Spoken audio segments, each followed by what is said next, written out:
Hey guys, Scott Adams here again. So I've been doing a number of videos around the Visa, MasterCard card brand monitoring programs.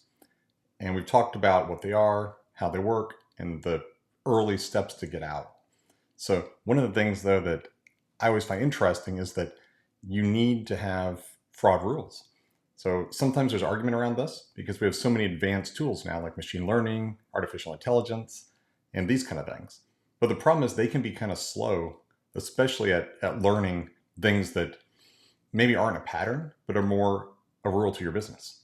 So for example, a good business rule. Think about the rules in your business that fit your product. So possibly if you, maybe it's a one-time purchase and there's really no reason at all for somebody to purchase more than one, or maybe more than one in a day. So, you might limit it per device, per credit card, something like that.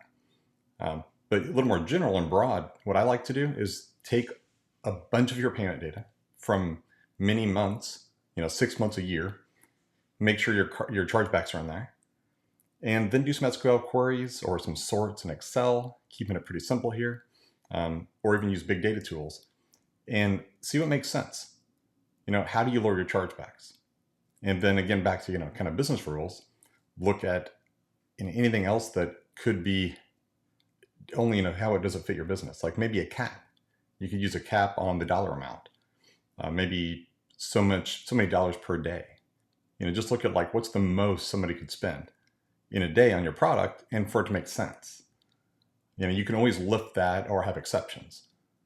So, or even think about how much risk do you want to take that day per person, per credit card, per device.